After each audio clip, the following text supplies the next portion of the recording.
Imagine a girl named Maya. Maya is at a crowded dinner party. To anyone else, the room is a blur of laughter, clinking glasses, and the warm aroma of roasted garlic. But for Maya, the room is a symphony of data.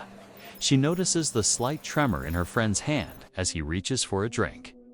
She hears the forced, slightly too high pitch in a laugh across the table. She knows with a chilling certainty that the couple in the corner is about to have an argument, even though they are currently smiling for a photo.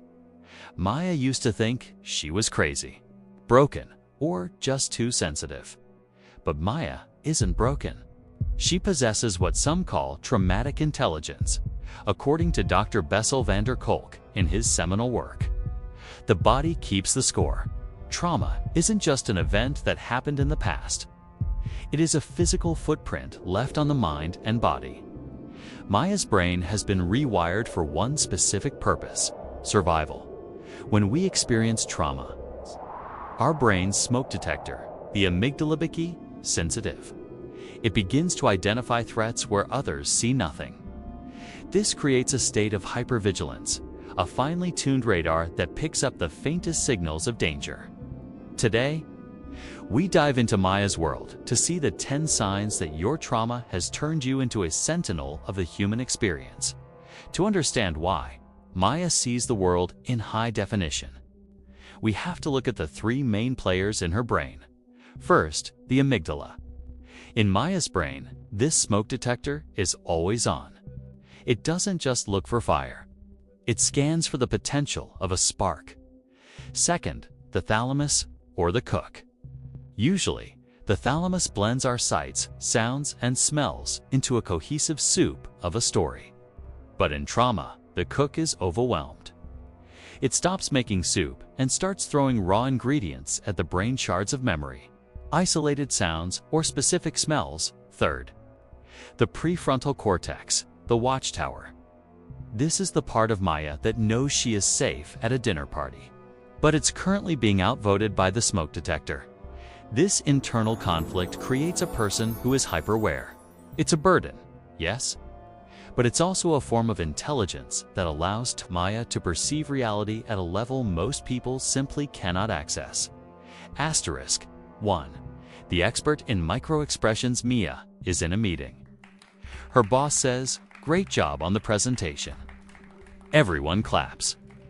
But Maya saw the quarter-second flash of anger in her colleague's eyes. Her brain has spent years studying facial muscles to predict an unpredictable environment.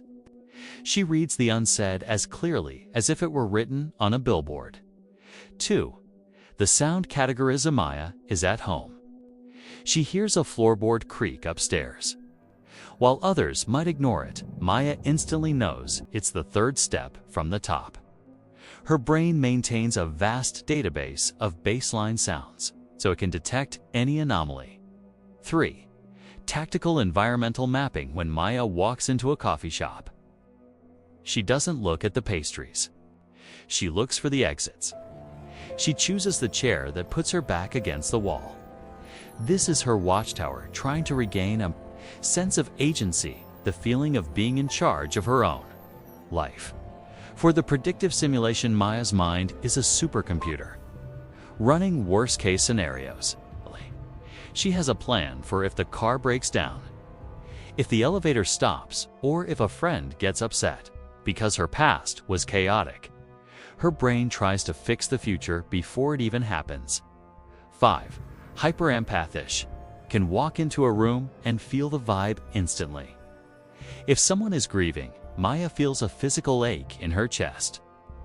This is often a result of the fawn response, where she learned to mirror others' emotions to keep herself safe.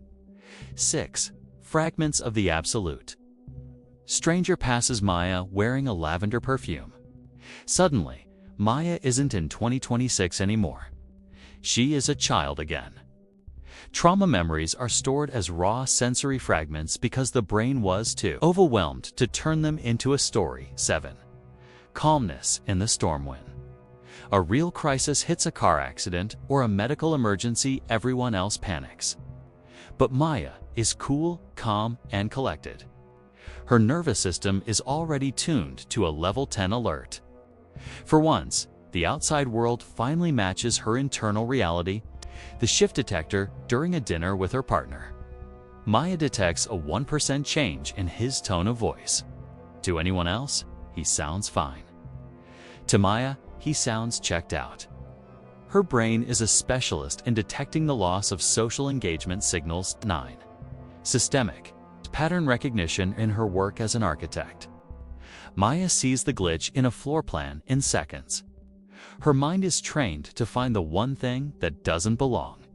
Because in her past, the thing that didn't belong was often the danger. The adrenaline tax Maya is exhausted. By 6 p.m., she is catatonic. This is because her body has been in a state of hypervigilance all day, flooding her system with cortisol and adrenaline. Her intelligence is running on a battery that never gets a chance to fully charge. Maya's story is the story of millions. If you recognize yourself in her, know that you are not too much. You are a masterpiece of adaptation. But as Dr. van der Kolk writes, the body keeps the score, and the score of constant alert is heavy. To heal, Maya didn't need to fix her brain. She needed to teach it that the war was over. She started yoga to feel the safety of her own skin. She used mindfulness to look at her smoke detector and say, I see you, but we are safe now. Your traumatic intelligence is a testament to your strength. It is a superpower born from fire. But you deserve to live in a world where you don't always have to be the Sentinel. You deserve to be Maya, the architect, who can finally enjoy a dinner party without having to scan the exits. Asterisk, as we leave Maya's world today, I want you to take a deep breath. If you've spent your whole life feeling like you're too much, or that you're constantly waiting for the other shoe to drop, remember that your body has simply been your most loyal protector. The score your body keeps isn't a debt you have to pay. It's a map of where you've been and how much you've overcome. Healing doesn't mean losing your intelligence. It means gaining the freedom to use it when you choose, rather than being controlled by it before you go. I have a question for you. Which of Maya's 10 signs resonated with you the most? Is it the way you read a room, or perhaps the way you find calm in a crisis? Let's talk about it in the comments. Your story might be exactly what someone else needs to hear to feel less alone. If this deep dive into the survivor's mind brought you some clarity, please hit that like button. It tells the algorithm that this conversation matters. And if you want to continue exploring the hidden depths of the human mind and how to heal the Watchtower within, make sure to subscribe and turn on the notification bell. Don't forget to subscribe. Take care of yourself. Be kind to your nervous system. And I'll see you in the next video.